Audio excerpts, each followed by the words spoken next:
Tu mets 9 pays européens autour d'une même table. Tu verras que la France a le plus de structures, le plus de professionnels et les formations les plus longues, donc techniquement les plus qualitatives. Et à peu de choses près, la France a les moins bons résultats. Et on va en parler aujourd'hui avec Nicolas Ami, un agitateur de l'eau, un agitateur aquatique. Je t'en ai déjà parlé et ancien directeur de son. Et on va se demander si le problème français ne serait pas le modèle que l'on suit. Bonjour et bienvenue sur Swim Smart, je suis Théo, éducateur sportif, maître nageur sauveteur et coach de natation. Et ce podcast s'adresse aux adultes qui veulent comprendre l'eau pour nager à leur façon, qui veulent intégrer la natation dans leur vrai. Ici, le problème n'est jamais la personne, c'est jamais toi le problème, c'est jamais que la natation n'est pas fait pour toi, c'est ce qu'on t'a appris. Et surtout, dans quel ordre. Ce que tu vas entendre aujourd'hui est un des 10 épisodes tirés de la même journée, le fameux 25 juillet 2026, pour la journée mondiale de prévention de la noyade. J'ai tenu 10 heures de direct avec des invités. J'ai eu la chance de recevoir des maîtres nageurs, des formateurs, un champion olympique, une femme qui a appris à nager à 63 ans et tous les acteurs, tous les secteurs des centres aquatiques, de la piscine, de la natation étaient présents. Chacun est venu avec son bout de sujet et personne n'avait les mêmes clés. Aucun n'a entendu les autres et pourtant, ils se répondent. Et pourtant, ils ont des idées communes, mais aussi suffisamment de divergences pour que ça soit constructif. Et si tu veux en savoir plus, si tu veux creuser un petit peu davantage, demain soir à 19h, le brief reprend ce que cet épisode laisse ouvert et le ramène à ta prochaine séance. Comment rendre concrètement ta prochaine séance plus efficace, plus productive. C'est gratuit, ça prend 2 minutes à lire. Le lien est sous cet épisode ou alors directement sur swimsmart.fr/inscription-brief. Je te laisse avec l'épisode du jour. C'est parti.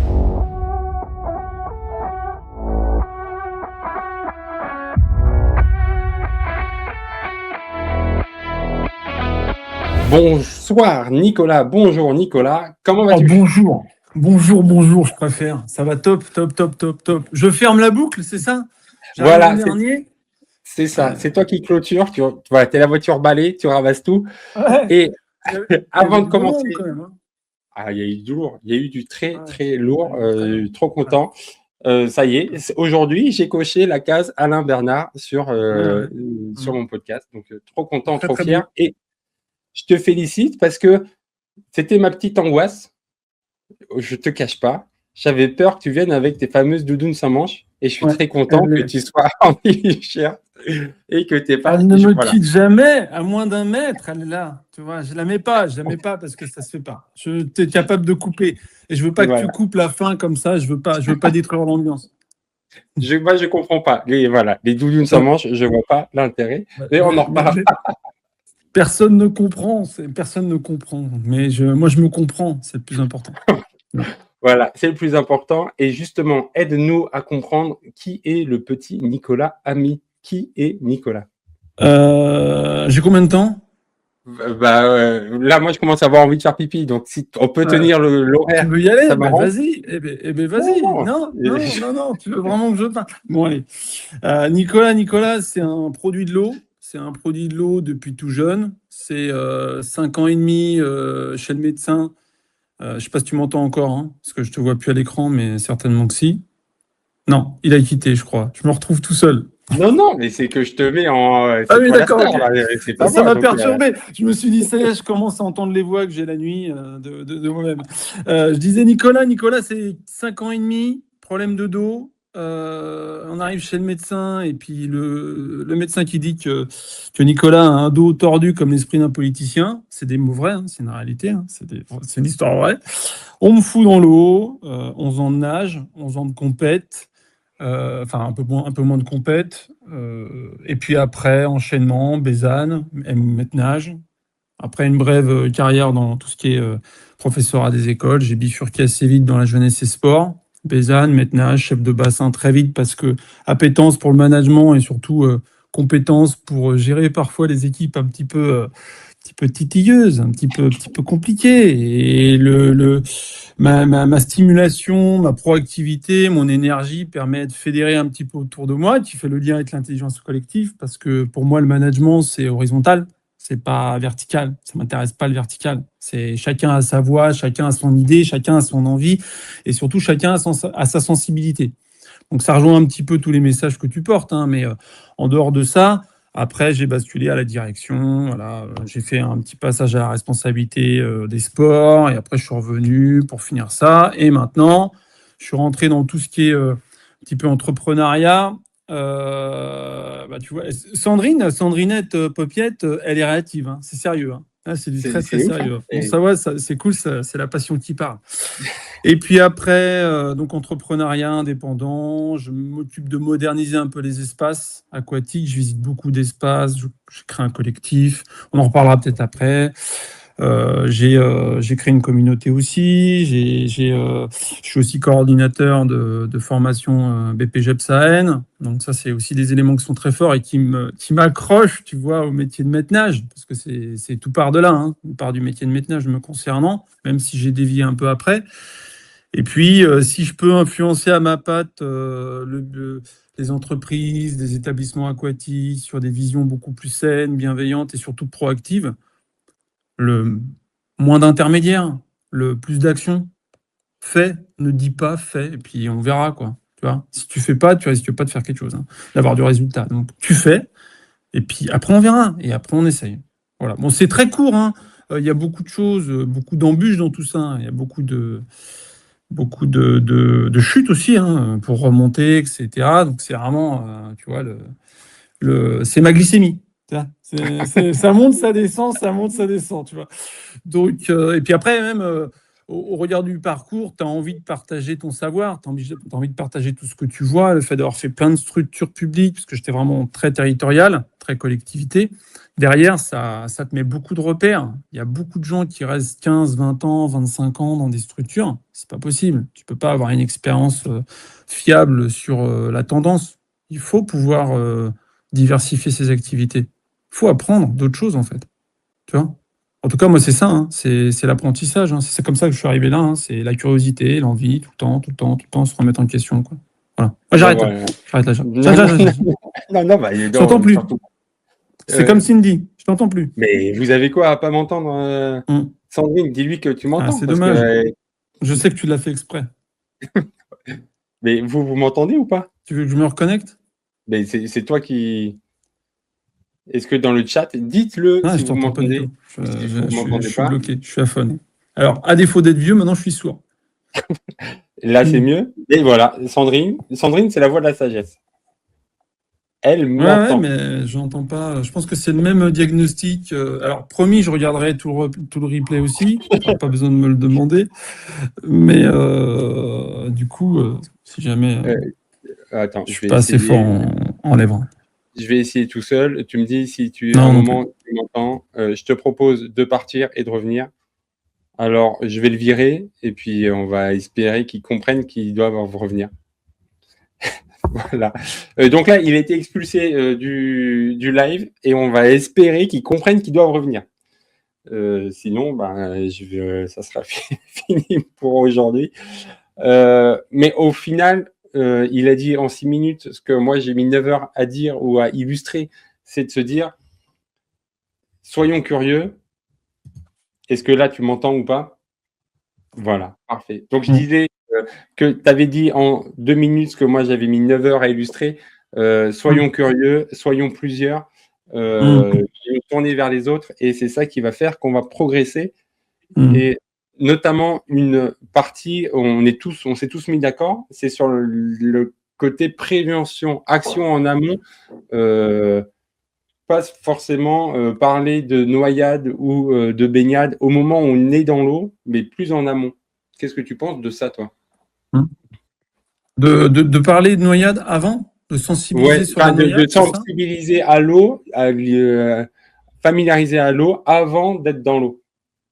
De toute façon, on est né dans l'eau. Hein. Enfin, on a grandi au tout début dans la flotte. Hein, donc, c'est un réflexe. Donc, automatiquement, il faut tout de suite sensibiliser les enfants. Je suis très, très fan de l'activité bébé nageur avant même d'avoir les codes de nage. Mais ça, c'est vraiment, je pense que c'est une des clés qui permet en fait d'apporter la culture de l'eau. Surtout moi, enfin moi j'ai été dans la région parisienne, j'avais des ethnies parfois qui étaient d'immigration, donc il y avait des rapports à l'eau qui étaient très compliqués. La douche, rien que la douche, c'était toute une histoire. Donc c'était déjà un effort de passer à la douche parce que c'était de l'eau, c'était très bizarre, ça a changé, etc. Donc oui, sensibiliser à l'eau, c'est une des clés. Améliorer ça, comprendre un petit peu ce que c'est vital, c'est ce qui fait tout, mais c'est dans un sens comme dans l'autre.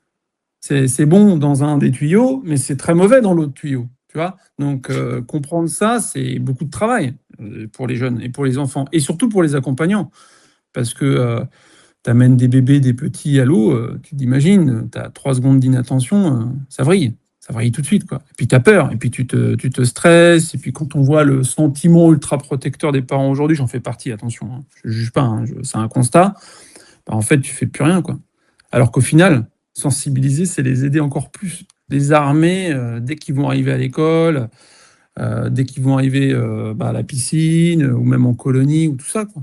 Donc, effectivement, c'est en dehors de la nage, c'est crucial, c'est indispensable. Le bain, quoi.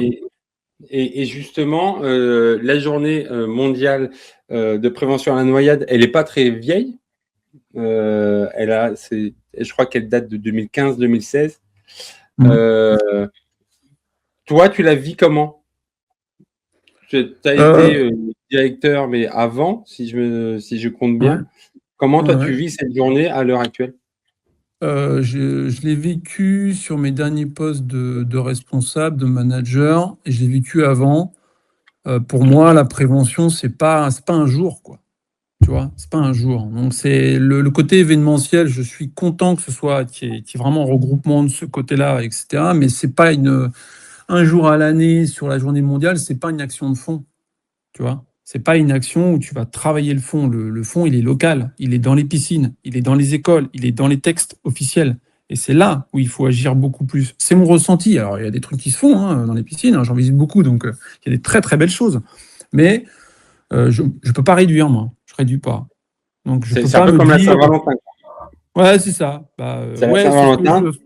ouais, mais pas toute l'année, la Saint-Valentin. Pas toute l'année, par contre. Tu vois. Non, mais c'est un peu ça. Alors, je veux pas dire que c'est un message commercial, parce que je trouve que c'est intéressant d'avoir un petit regroupement et qui prend le pas sur les autres événements, parce qu'il y a plein de choses qui sont vitales, il y a plein de priorités dans la vie, etc., etc. Mais faut pas attendre les saisons pour sensibiliser.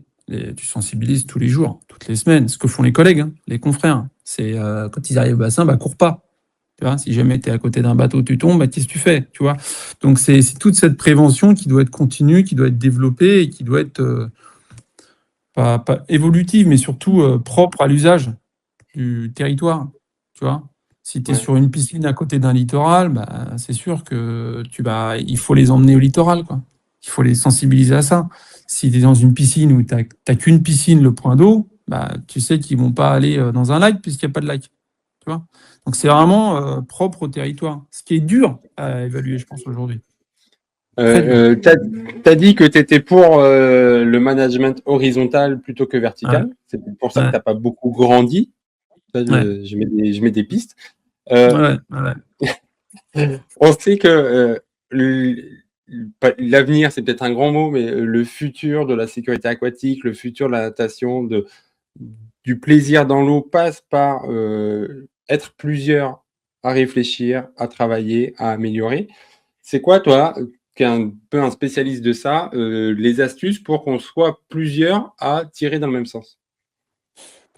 Déjà, il faut. Enfin, tu veux dire dans un service aquatique ou de façon globale? Ouais, je me disais bien que ma question n'était pas si claire que ça. Non, Voilà, mais parce qu'à parce que à dans un service 9h15 de aquatique. questions.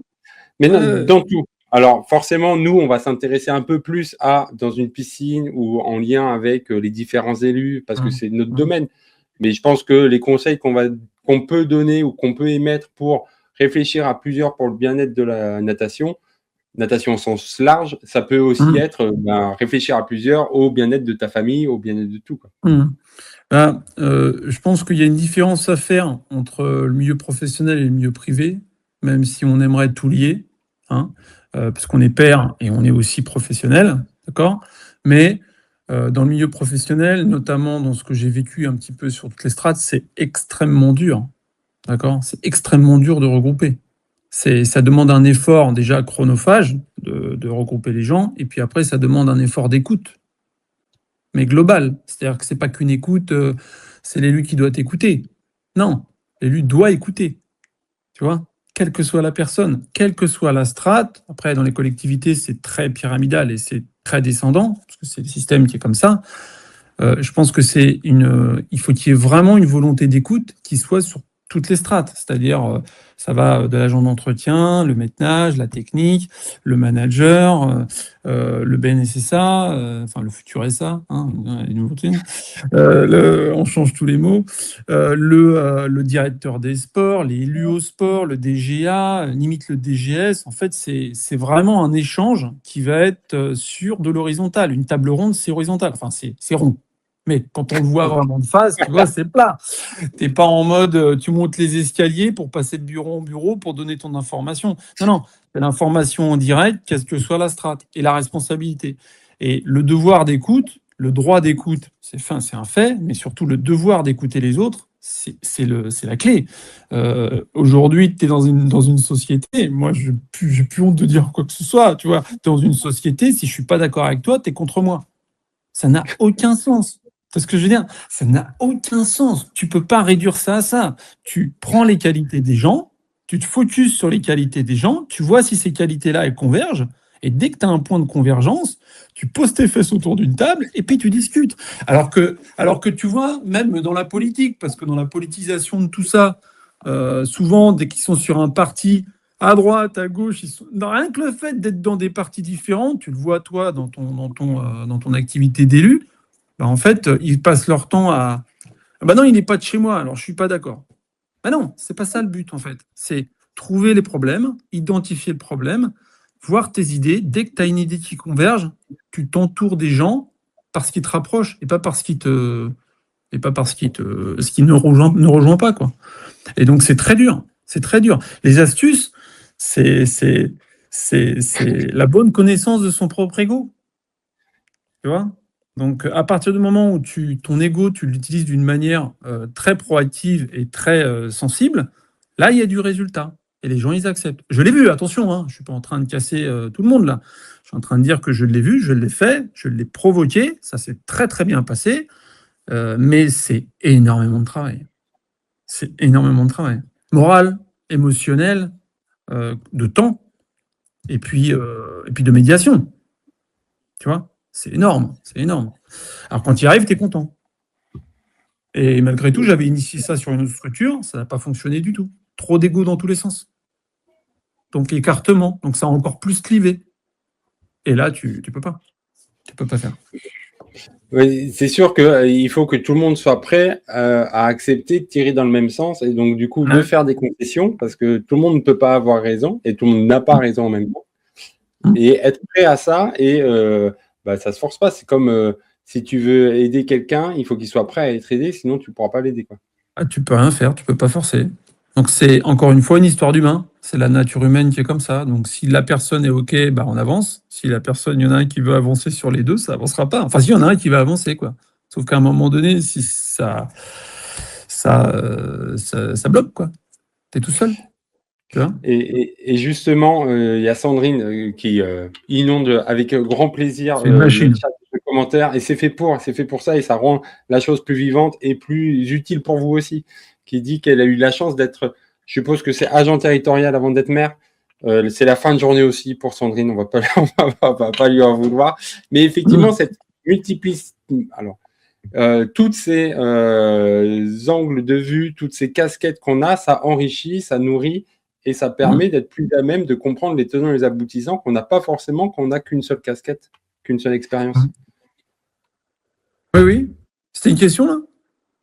C'était pour essayer d'avoir ton avis, c'est un peu le concept. Moi, je dis des phrases que j'essaye un petit peu intéressantes et que toi, tu rebondis, quoi. Oui, non, c'est la diversité qui fait la richesse automatiquement. À partir du moment où tout le monde a une vision différente, tout le monde a quelque chose à apporter. C'est ça l'intelligence collective. C'est accepter qu'il y ait des idées qui ne sont pas les tiennes. Voilà. Alors, Sandrine se moque ouvertement de toi. Et donc voilà le concept. En fait, Mais oui, mais voilà, l'idée c'est que moi j'essaie d'engager la conversation et quand les gens ne prennent pas les perches, je pose des questions. Donc là, tu n'as pas pris la perche, donc je vais te poser une question. Vas-y, pose ta Je vais te question. dire, toi qui as été directeur et qui est maintenant auto-entrepreneur et qui essaye de faire bouger les choses un peu dans le monde aquatique, qu'est-ce que le fait d'être directeur t'apporte dans ton métier actuel et qu'est-ce que ton métier actuel peut apporter au directeur? Bah, Je quand crois tu qu'il es arrive ça. directeur, tu vois les besoins. Donc, tu vois tout de suite les usages, mais en fait, les usages et les besoins, tu ne les vois qu'uniquement que dans la galère. C'est ça un besoin. C'est à un moment donné où tu es en galère, bah, tu vois, tu as un besoin. Donc, le besoin, il faut pouvoir le remplir. Donc, il y a tous ces éléments-là d'expérience pendant 15 ans qui ont nourri un petit peu mon métier et puis ma façon d'être et puis comment après j'appréhendais, je visualisais les équipes et la vision que j'en avais du métier. Bah, en fait, c'était lié aux problématiques que j'avais dans le secteur, qui ont été, pour le coup, extrêmement riches. Pour le coup, extrêmement riches, mais c'est un système tendu, c'est un métier tendu, c'est un secteur tendu. Donc, tu as toujours des besoins qui sont très forts. Mais derrière, quand je vois ma capacité aujourd'hui à fédérer d'une autre manière, en fait, tu te rends compte que mon boulot de directeur m'a amené la connaissance, m'a amené le recul, m'a amené la distanciation, m'a amené les repères, les usages, les difficultés, l'apprentissage. Et là, sur l'autre casquette, tu as une vision beaucoup plus large. Donc, tu vois beaucoup plus de choses. Le métier est tellement tendu que tu es dans le flow et le flux, quoi, on va dire. Tu es dans le jus et en fait, tu vois pas grand-chose. Tu vois que les galères. Et tu ne vois pas les qualités de ton service. Tu te focuses que sur les priorités, c'est que de la priorisation de service. Donc tu gères les trucs au moment où il faut les gérer, et tes actions de fond, comme tu n'as pas des masses de temps, comme tu es toujours un peu à la rue, en fait, tu ne peux pas faire grand-chose. Le fait d'être en distance maintenant, ça n'a plus du tout le même impact, parce que tu vas identifier les besoins et la hauteur, tu vas te servir de ton bagage et réfléchir à une solution. Et ce temps-là, c'est un peu des temps de gestion de projet, des temps de force de proposition. Je ne l'ai jamais eu, hein. Jamais. Mais alors, quand je te dis jamais, ça a toujours été en plus. Tu vois. Donc, j'ai tiré sur la corde. Et forcément, à un moment donné, tu n'en peux plus. Et je ne pense pas que ce soit, tu vois, toutes ces idées. Je pense qu'il faut des gens d'extérieur, des entrepreneurs, des consultants, des podcasteurs, Ouais. plein d'éléments, un peu c'est pas de l'influence, c'est des gens qui ont plus de recul, qui viennent du milieu, qui ont du recul et qui sont à même de dire voilà, nous on est capable de mettre à plat toutes ces dynamiques, toutes ces problématiques et on va utiliser vos idées pour le mettre en forme et faire participer aussi nos propres idées aussi évidemment. Mais si tu n'as pas cette distance-là, tu vois rien. Tu vois rien. Tu ne peux voir que les chiffres. Tu vois les chiffres et tu ne sais pas les analyser parce que tu n'as pas le temps. Tu vois. Après, il y a des confrères qui sont très très forts. J'en connais, ils arrivent à le faire. Mais quand tu es dans le jus, tu vois rien. Tu vois que la difficulté et tu vois pas l'après et tu n'as aucun moyen de te projeter sur les 2, 3, 4 ans. Et quand on connaît les intermédiaires publics, si tu n'as pas une vision à plus 3, plus 4, tu peux pas imaginer quoi que ce soit. Quoi, tu vois.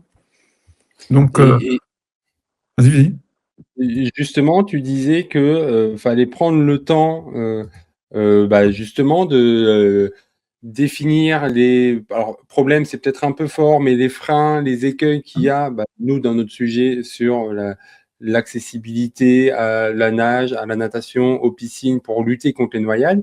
Toi, Mhm. tu arrives à nommer, à qualifier certains écueils, certains problèmes actuels. Il y a un problème de culture de l'eau, dans ce que je vois, moi. Donc, il y a un problème d'accès en termes de culture, pas en termes d'accès d'infrastructure. Alors, moi, j'irai pas sur le terrain où je parlerai de la vétusté des piscines, parce que je vais te faire des liens très rapides et je vais te le dire clairement. J'ai fait un colloque européen il y a rapidement sur le savoir nager européen. Je vais quand même le mentionner parce que ça m'a beaucoup nourri. On est 9 pays européens. On est le pays c'est l'ALFAC qui a fait ça, d'accord. Donc ça, vous retrouvez ça assez facilement sur Internet. C'est organisé par ECREA, ça, qui est une DSP. Enfin, c'est jamais l'audience, c'est une délégation de service public. 9 pays. On est le pays qui a le plus de structures. On a le pays qui a le plus de professionnels. et on a le pays qui a les formations les plus longues. Donc techniquement, les plus qualitatives. D'accord? On a les derniers. Alors, à peu de choses près, on a les moins bons résultats. Donc ça prouve que pour le tout public, il y a quelque chose qui coince. Moi, je suis convaincu qu'on a des confrères qui sont très forts pédagogiquement et qui arrivent à apprendre à nager et à apporter vraiment beaucoup, beaucoup de choses. Mais on a deux éléments. Je pense que c'est la culture de l'eau sur beaucoup de populations qui n'ont pas forcément l'envie ou les parents n'aiment pas forcément ça. Donc, du coup, ils les sensibilisent pas. Et du coup, en fait, les enfants ne connaissent pas l'eau avant d'arriver en CP à la piscine. Donc là, c'est attention, c'est schtroumpf, là, je suis comme ça, tu vois, un peu, c'est vraiment cette appréhension de l'eau. Et le deuxième élément, c'est, je pense que c'est, encore une fois, c'est le lien avec la réalité. Tu as bien vu sur les résultats, là, ça vient de sortir, là, le rapport mi-saison là, de Santé publique France, où il montre que sur les périodes caniculaires, effectivement, on a une augmentation, je crois, c'est 14%, un truc comme ça, par rapport à l'année dernière. Donc la canicule a forcé ça, mais quasiment la totalité, c'est en milieu naturel. Donc ça prouve quand même qu'on a un manque sur la réalité de la nage. Apprendre à nager en piscine, c'est pas apprendre à nager dans un fleuve. Hein. Il y a du courant ou dans la mer. Hein. Tu prends une vague, tu prends un rouleau, tu prends une baïne, tu vois, c'est des trucs de fou. Donc je pense que il y a un vrai travail, pour moi, il y a un vrai angle à travailler, c'est d'aller sur un apprentissage de natation très réel. Donc, c'est tout ce qui est culture de l'eau, tout ce qui est environnement aquatique, c'est appréhension du milieu naturel. Parce que c'est là qu'ils vont se noyer, c'est quand il n'y aura pas de surveillance. Nous, on a des maîtres-nages qui sont là pour surveiller. Donc, à part gros problème, il y a un gamin qui est en difficulté, on va le chercher. C'est automatique, c'est notre boulot.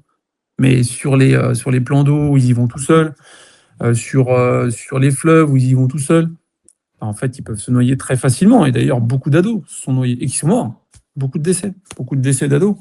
Tu vois? Donc, je pense qu'il y a un vrai travail là-dessus. C'est la littératie aquatique. Ça vient du Canada, ça.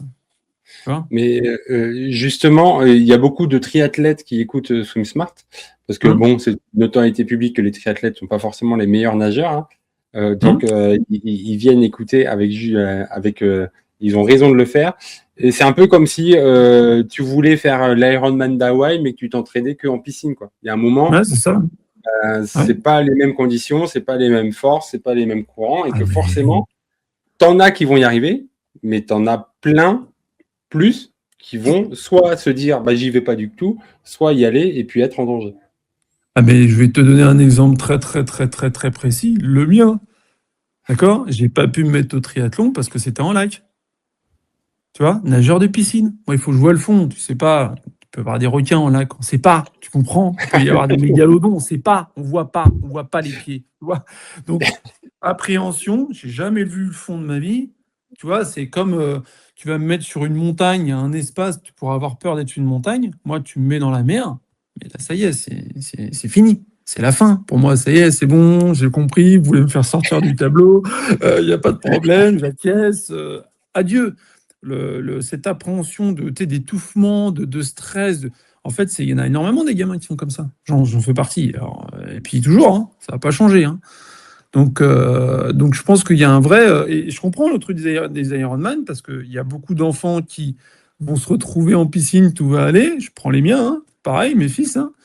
Je les mets dans un lac. Je peux te dire que... Hein, tout de suite, hein. Je vois pas mes pieds, qu'est-ce qui se passe, on va où, je vais me faire attraper, machin, tu vois. Donc il y a un manque de repères hein, sur le milieu naturel. Hein. Et je pense, alors je vais me jeter des fleurs, mais je pense que je suis un précurseur et qu'il faudrait que je sois un peu plus écouté dans les hautes sphères de la natation. Mais quand j'étais en formation maître nageur, on a eu un exercice un jour, je sais pas l'intérêt, j'ai toujours pas compris quel était l'intérêt de faire cet exercice, mais le formateur, on était en classe et nous a demandé, voilà, vous avez budget illimité, imaginez la piscine de demain qui doit lutter contre les noyades. Et moi, j'avais dit qu'il fallait une piscine avec la ligne d'eau où l'eau elle est froide et il y a du courant, la ligne numéro 2 où il y a des vagues, où il y a des algues et tout, pour justement lutter contre ça et réussir à s'entraîner comme on va être confronté. Mais voilà, on m'écoute pas, donc cette piscine-là n'existe pas encore. Ouais, je pense que ça va être techniquement dur à faire, mais oui, non, l'idée est bonne. Hein. L'idée est très bonne. Après, tu le vois dans les bassins à vagues. Hein. Il y a des vagues, au moins, c'est déjà pas mal. Tu vois, pendant 2 C'est un minutes. début. C'est un début, mais bon, c'est structurellement très compliqué, hein, je pense. Hein. Déjà, avoir un accès à l'eau au niveau équitable dans le territoire national, c'est déjà compliqué. Je pense qu'il faut. Et après, ça va avec le fait qu'il y a eu toute une période où il y a eu les baignades interdites dans tout ce qui est fleuve. T'as vu, ça se redémocratise maintenant parce qu'ils voient qu'il y a des difficultés. C'est parti de la Seine avec les JO, donc ils ont traité la Seine. Et on a lâché je sais pas combien de milliards, je crois 4 milliards, je crois, un truc de fou. Je sais pas, je connais pas les chiffres, mais énorme pour pouvoir filtrer naturellement. Et donc du coup, hop, tout le monde commence à s'y mettre. Donc c'est bien, c'est cool, c'est très très bien. Du coup, ça rapporte et ça va faire du bien, ça. À condition que les eaux soient plutôt saines. Parce que, bon, je suis pas convaincu, ça. Hein. Alors, je te laisse rebondir parce que tu es l'invité, donc je ne vais pas tirer la couverture à moi sur le message de Sandrine qui parle de la métaphore de la caverne de Platon. Eh ben, Joker. Ah, Joker. un mot Hein. là-dessus. On Voilà. en a tous un. Hein. Sandrine, si tu veux nous parler pendant que je pose la prochaine question à Nicolas et tu nous expliques un peu ce qu'est la métaphore de la caverne de Platon parce que j'avoue que là, je sèche un petit peu. Du coup, on a parlé des différents problèmes, différents écueils. Est-ce que tu es optimiste ou pessimiste sur les 2-3 années à venir? Réaliste. Donc, quand on est réaliste aujourd'hui. Attention là. Hein? De quoi? Ça fait 2 jokers d'affilée, le joker de la caverne. Je vais te l'argumenter, réaliste, parce que c'est pas forcément très positif dans l'immédiat, à court terme. C'est-à-dire qu'il y a des choix qui doivent être très forts politiquement. On est dans un système de politique, d'accord? Donc c'est des décisions d'élus, de politiques à très haute strate. Les priorités aujourd'hui sur le territoire national sont telles que malheureusement, l'apprentissage de natation ou les noyades, même si c'est un intérêt public général, c'est la santé publique, c'est pas forcément le plus incroyable, tu vois. Et je rappelle aussi que l'année prochaine, on rentre en campagne présidentielle, donc ça rajoute encore plus de délais. Et je crois pas que dans les 2-3 ans, je suis peut-être un peu trop réaliste, peut-être aussi, hein. Mais souvent, le réalisme, il est très proche du pessimisme pour les uns ou du fatalisme pour les autres aujourd'hui, mais c'est parce qu'on a une projection qui n'est pas forcément folle hein, au niveau sociétal, donc automatiquement, c'est normal de l'être. Mais moi, je pense que je peux transformer mon réalisme en un réalisme optimiste, mais je suis pas du tout à court terme. Pour moi, c'est 20 piges. Et c'est la technologie qui fera ça. C'est l'amélioration du confort par la modernisation des espaces, par les visions qu'on a, par la prise de conscience des usages, par prendre en compte aussi l'autre, tu vois. Donc c'est toute une énergie qui se crée. Et puis il y a l'IA aussi derrière qui va peut-être faire du bien aussi sur les établissements aquatiques, tu vois, sur toute la logique. Et je pense que l'optimisme, il ne faut pas le voir au bout de 2 ans, il faut le voir au bout de 20 ans. C'est un travail, mais monstrueux, tu vois, monstrueusement complexe déjà. Et puis les premières études, on n'a pas tant d'études que ça, en fait, tu vois, sur le manque de maîtres nageurs, on a des vraies stats épidémiologiques par Santé publique France, donc ça c'est très concret. Mais après, on n'a pas forcément beaucoup de données sur le savoir nager, on n'est pas équipé, on n'a pas un tracking très fort, en fait. Hein. Je pense qu'on peut s'améliorer de ce côté-là pour déceler, en fait, les difficultés. Et déceler les enfants qu'il faudrait mieux apprendre à nager, ou faire des petits rappels, ou faire des petits renforcements. Tu vois? Et moi, je le vois plus à 20 ans, 15-20 ans. Si on prend les bonnes décisions. Et justement, alors, on fait une petite parenthèse. Alors, Sandrine sort ses cours de philo de 96. Alors, autant te dire que moi, en 96, le seul souvenir que j'ai, c'est l'Euro de foot en Angleterre. C'est à peu près tout. Mais qui nous explique l'allégorie de la caverne de Platon est une métaphore qui explique le passage de l'ignorance à la connaissance. Est-ce que c'est là où on voit l'ignorant qui sait pas, l'ignorant qui sait pas, etc. Voilà, ça sera toutes des recherches à faire. Je rebondis sur ce que tu dis sur les outils, sur l'IA qui est une vraie crainte et une vraie peur pour plein de gens, y compris dans le monde de la natation. Moi, j'ai l'impression qu'il faut plutôt voir ça comme ce sont des outils et une aide qui nous permettent de se concentrer sur ce qu'on aime faire, sur ce qu'on veut faire, sur ce qu'on sait faire, c'est-à-dire l'humain. Mais c'est une opportunité de fou. C'est juste de savoir comment tu la vois, c'est tout. Si tu vois l'IA comme un système de contrôle coercitif qui remplace, pas foufou. Par contre, si tu vois ça comme une accélération de données, une data ultra précise pour faire des vrais bilans, bah là, ça n'a plus rien à voir. Tu gardes ton pilotage et tu trouves de la main-d'œuvre extrêmement efficace. Et je ne parle pas de main-d'œuvre humaine, je ne fais pas le lien avec l'humain. Là, je parle vraiment d'ordinateur, d'algorithme, où l'IA va te permettre de décupler ta productivité pour avoir des résultats beaucoup plus forts. Beaucoup plus forts, beaucoup plus impactants, beaucoup plus détaillés et surtout analyser. Faire des analyses vraiment purement factuelles de tous ces chiffres-là. Parce que tu sais qu'analyser des chiffres, c'est un boulot, mais de folie, quoi. Tu sais, les territoires, tu as trois noyades ici, t'en as deux qui savent nager là, etc., etc. Regrouper ça pour avoir une logique territoriale, c'est extrêmement long, complexe. C'est un vrai job de scientifique et je trouve qu'on est, on voit pas l'IA, enfin l'IA ou la technologie, pas forcément l'IA. L'IA, c'est en train de monter. Donc oui, sachant qu'on est quand même assez conservateur sur ce milieu-là en piscine, hein, on est quand même très à l'ancienne. Je pense qu'il y a une vraie opportunité, mais c'est encore une fois des décisions fortes, politiques. En fait, tout vient de là. S'ils prennent des décisions fortes qui vont dans le sens de la proactivité, oui, mais c'est une question de priorité. On ne maîtrise pas ça. On ne maîtrise pas. Tu vois ? Mais justement, c'est le fil rouge et tous les intervenants l'ont dit. Si on veut améliorer des choses, ça prend du temps, ça demande du temps, non seulement en mode, toi tu parles de 20 ans, mais aussi en ces 20 ans si on est actif. C'est si on fait des actions maintenant. D'où l'avantage d'avoir des outils. Toi, tu en présentes certains, il y en a d'autres qui existent, qui permettent de dégager ce temps-là et de mettre en place des actions où l'humain est au centre pour faire tout ça, quoi. Après, tu te rends compte que en fait, les territoires sont très différents, donc les contextes sont très différents. Donc, il y a un gros côté pragmatique au terme décisionnaire. Donc, je ne verrais même pas des décisions fortes au niveau national. En fait, je verrais des décisions fortes qui sont liées vraiment au territoire. Donc, c'est indépendantiser, en fait, mettre un peu plus d'indépendance sur les territoires au niveau des décisions politiques pour qu'ils puissent agir au niveau local. Le but, c'est d'adapter le progrès à ce que tu as en face de toi, à la problématique ou aux besoins que tu as en face de toi. Tu te doutes bien que si tu commences à rentrer sur une dynamique, améliorer le littoral, mais tu à Strasbourg, il y a un fleuve, tu vois, c'est pas de sens, c'est pas un océan, c'est pas les mêmes composés, t'as pas de vagues, t'as pas tout ça. Quoique, des fois, il peut y avoir du mouvement, mais il faut vraiment avoir un côté pragmatique sur les actions. Tu peux plus, on peut plus, en fait.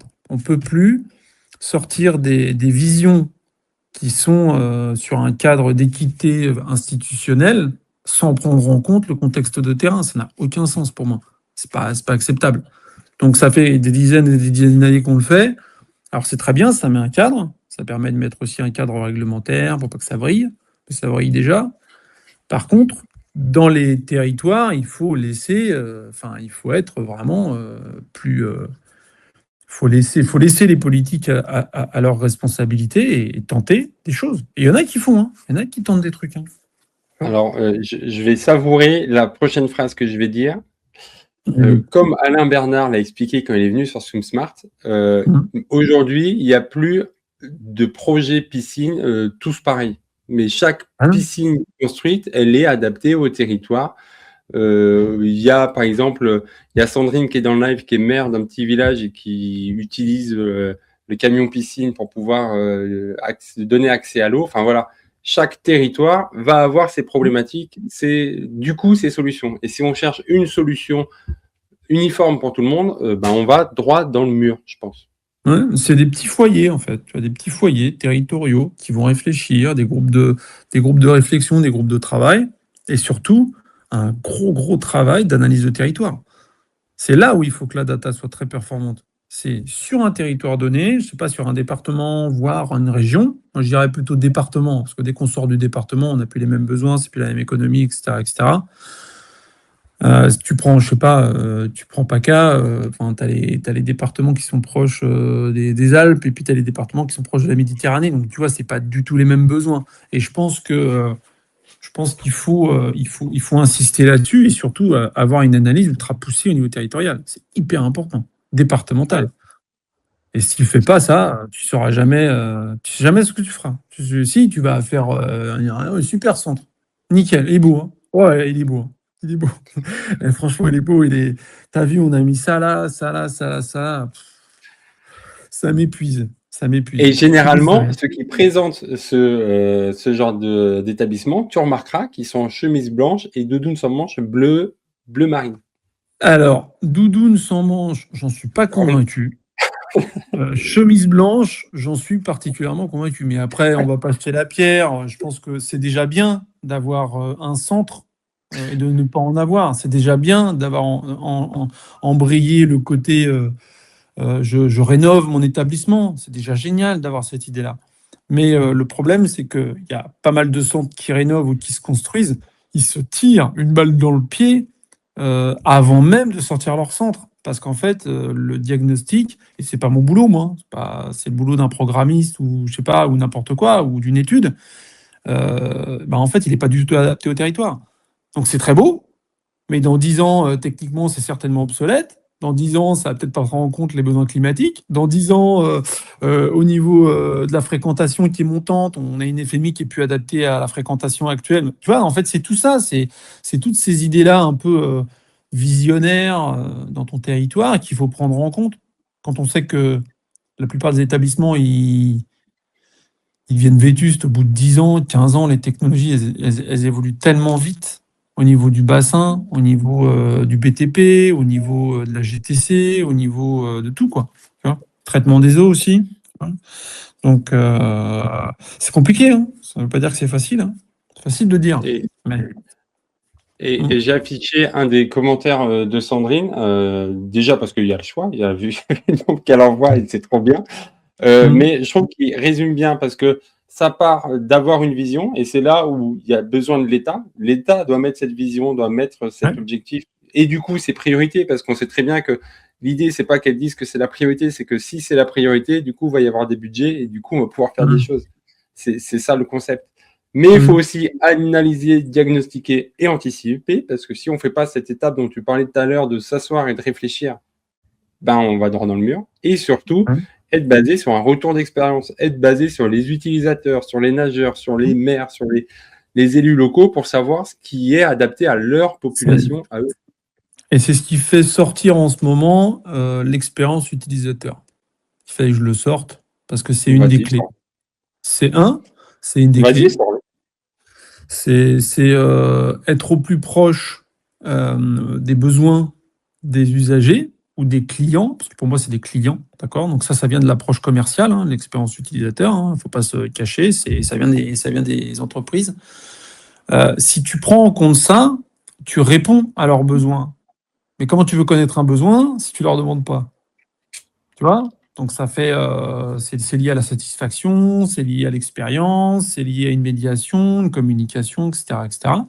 Et en fait, on modifie un peu le message du service public, le fonctionnement, tu vois, fonctionnaire. On fonctionne à monter en gamme, expérience utilisateur, mettre de la valeur, ce qui aujourd'hui est très très compliqué à faire comprendre dans les établissements publics, parce que on est sur une saisonnalité de budget, on est sur une subvention, d'accord, on est sur une budgétisation, donc sur des subventions qui sont par les collectivités, et c'est-à-dire que le message public, t'es pas là pour faire de l'argent. Le problème, c'est que pour faire fonctionner une piscine, il faut de l'argent. C'est ça le problème. Donc il faut revoir ça. Il faut avoir une vision un petit peu plus, ouais, un petit peu plus, enfin, un peu pas commerciale, mais accepter de fonctionner comme une entreprise dans les piscines, parce que c'est une entreprise. Tu vois. Et je pense que, alors là, je prêche pour ma paroisse forcément, mais c'est pour ça aussi que j'ai créé Swim Smart et que des fois, je fais des épisodes où on parle pas de natation, mais juste de centres aquatiques, de comment ça fonctionne, de comment, pourquoi il y Mmh. a autant de dépenses, pourquoi il y a ça.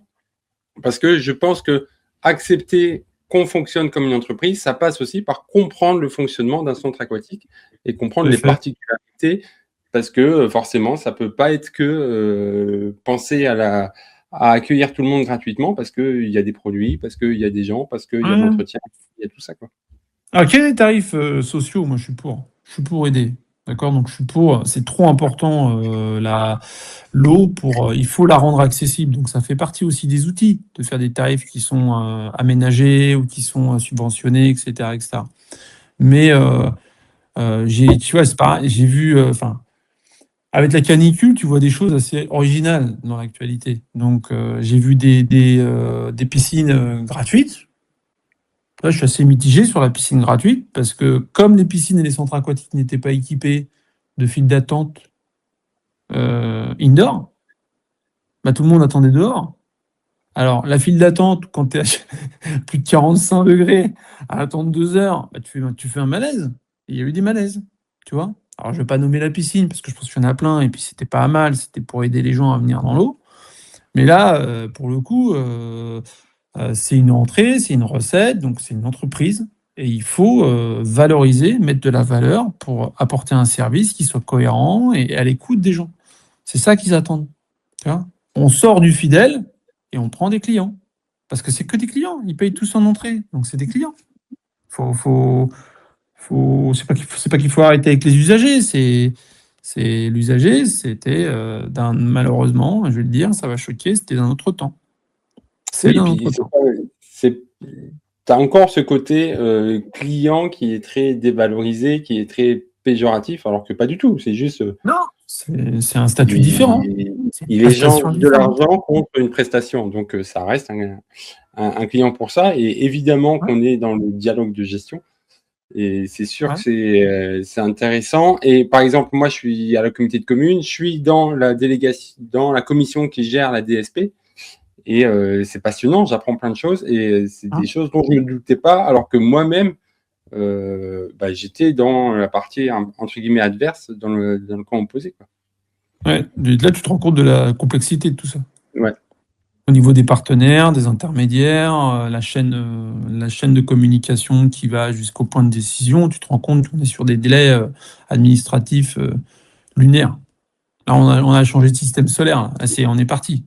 Ouh, on est sorti. Et je pense qu'il y a un gros travail aussi là-dessus. C'est que si tu veux avoir du résultat, il faut que tu aies le potentiel d'avoir un peu plus de réactivité. D'accord? La fonction publique, c'est pas leur compétence première, la réactivité. Et je peux Ah me bah, permettre de le dire parce que j'en viens. D'accord? Donc, et c'est pas péjoratif, c'est une réalité, c'est un constat. On peut pas se prétendre réactif, enfin, on peut pas se prétendre réactif alors qu'on n'est même pas réactif. Tu vois? C'est accepter qu'on a des délais qui sont longs parce qu'on n'a pas forcément la compétence ou parce qu'on n'est pas formé ou parce que c'est des services. C'est particulier comme système, hein, d'accord? Mais on peut pas se prétendre. Et tant qu'on aura ces intermédiaires-là, c'est pour ça que les DSP sont sortis. C'est parce qu'elles sont plus réactives, elles tentent, elles essayent. C'est des entreprises, c'est de l'entrepreneuriat, tu vois. Et là, nous, on n'a pas cette logique-là, ce qui fait que c'est très très long. C'est facile à dire, hein, dire ça, c'est très très long. Mais c'est la réalité, c'est très très long. Et avant d'avoir une décision, je pense que, et là je suis d'accord hein, avec Popiette. Hein. Moi j'ai dit Popiette, excuse-moi, j'ai dit Popiette en premier. Je dirais t'aurais son pu vrai dire, nom après. J'ai dit Popiette. Je suis d'accord avec ça. Il faut vraiment, et d'ailleurs il l'avait dit là, au colloque là, sur Savoir nager, c'est de vraiment de rendre les acteurs privés, semi-privés, publics, et qui soient partenaires, qui travaillent dans le même sens. Il y a trop de concurrence. Tout le monde est sur un message de concurrence. On arrête avec la concurrence. On n'est pas à un stade où on peut être concurrent. C'est à perdre de partout. Qui veut être concurrent pour perdre de l'argent? Ça n'a pas de sens. Non, mais tu vois, moi je veux. Non, non, non. Tu travailles, tu poses, tu discutes, tu échanges, tu t'entoures d'experts. J'allais dire de vrais experts. Il y en a plein qui sont déjà en poste. Hein. Mais de plein d'experts pour cibler ce que tu veux faire. Et non pas prendre des décisions comme ça parce qu'on veut tel ou tel centre qui ne sont pas adaptés, quoi. Tu vois. J'en connais. Hein. Oh là là. Oh là là. alors, il y a Sandrine voilà, C'est pas grave. Qui que tu l'appelles m'incendie? Popette. Non, C'est non, elle vrai? te dit que c'est son surnom, il n'y a pas de souci. En même temps, c'est marqué. Et Popo. Et pourquoi on pourrait pas dire Popo? Popo, c'est mignon, Popo. Ça peut être Tu vois? Madame le maire parce que Sandrine est maire de son village et future invitée du podcast. Et ça a changé, on dit Madame la maire ou Madame la mairesse maintenant? Je crois qu'il y a un truc d'un point de vue nomination. Il me semble qu'elle nous dira la réponse, mais il me semble qu'on ne dit plus Madame le maire, on dit Madame la maire ou Madame la mairesse, je crois, ou je sais plus, un truc comme ça. Ça a enfin bougé, ça aussi. Il était temps. Hein, C'est ça. je sais plus. On arrive tout doucement à la fin de cet échange, même de cette journée. Je vais tranquillement aller me nourrir, aller m'abreuver et puis quand même trinquer, boire un verre histoire de fêter sur cette journée passionnante parce que je suis pas sûr que les gens aient conscience de la qualité des intervenants qu'il y a eu toute la journée. C'est vrai que quand on dit, par exemple, Quentin Duquesnoy, Sécuréo, pour le tout public, ça parle pas, alors que c'est un acteur prépondérant de la sécurité dans les centres aquatiques. Quand il y a la FNMNS qui vient, voilà, quand il y a Cindy, quand il y a toi, enfin voilà, c'est des acteurs marquants du sujet, et donc prenons-en conscience. Et Sandrine qui te dit que mairesse, c'est la femme du maire. Ah d'accord, ok. Voilà. Tu vois, donc fais attention, voilà. Donc, c'est Madame la maire. Donc voilà, on va rester sur Popiette, c'est très bien. Popo, j'aime bien Popo. Un grand merci à toi, Nicolas. On va finir par une petite question. Selon toi, quel est le plus petit pas possible à faire pour aller dans la bonne direction quand on parle de noyade, de lutte contre la noyade, de sensibilisation? J'ai une seule réponse, hein, on est d'accord. Oh bah oui, sinon c'est trop facile. Non, mais avancer l'âge d'apprentissage. Avancer l'âge d'apprentissage, c'est-à-dire ouvrir plus tôt les apprentissages. C'est-à-dire demander le savoir nager avant 10 ans. Et non pas après 12 ans. Ah d'accord, alors c'est pas l'apprentissage, grosso modo, c'est la date butoir où on dit actuellement. Voilà, c'est-à-dire lancer le process plus tôt. Donc, travailler beaucoup plus sur l'élément avec les maternelles, ne pas se focaliser que sur les cycles 3, enfin sur les grandes sections, d'accord, avec l'aisance. Aller plus tôt que ça. Alors, c'est du travail, hein, puis il faut te former pour ça, hein, c'est très compliqué, hein, d'accord. Même les maîtres nages, hein, c'est très compliqué de gérer des petits. Hein. Et surtout, demander accélérer la date butoir, mettre plus tôt, qu'ils soient armés déjà techniquement, pour peut-être après dévier sur du milieu naturel ou travailler sur l'appréhension de l'environnement, pour la sécurité, etc., etc. Tout le long. Mais il faut axer les deux, quoi. Tu vois, plus tôt et ça. Ça fait deux réponses, alors, plus tôt. Bah ouais, tu triches, mais de toute façon, tu as passé ton temps à tricher. Et juste pour la petite référence pop culture, accélérer, je crois que c'est Last Ketchup qui fait accélérer. Et voilà, c'est une question. Moi, je suis persuadé qu'il va falloir s'exporter et puis aller dans les lacs, aller dans les rivières, parce que c'est là qu'ont lieu les noyades. Donc, c'est là qu'il faut apprendre, c'est là qu'il faut encadrer, c'est là qu'il faut aider. Et puis voilà, et continuer de faire ce genre d'événement. C'était le premier numéro de Parlons d'eau. Donc, c'est un événement aquatique que j'aimerais bien faire une fois par mois. Là, ça tombait bien, c'était la journée mondiale de la prévention de la noyade. Merci. Un grand merci à toi de ton temps, de ta disponibilité. Ça s'est fait un petit peu au pied levé, mais c'est ça qui est bon, c'est ça qui est bien. Voilà. Je te souhaite une très belle soirée. Je vais clôturer tranquillement et puis aller. Ça marche. Merci à toi pour l'invitation, merci pour le boulot, merci pour la parole. Et bon appétit et au lit. Hein. Je crois que là, la résistance, en plus, tu as fait debout assis, parce que je suis passé souvent, moi, debout assis, là, il faut y aller. Là. Alors, j'ai fait 1 heure assis. Le reste du temps, j'étais debout, mais j'ai fait 1 heure assis. Parce que j'étais au téléphone avec Anne, qui a appris à nager à 60 ans. Et justement, j'en profite.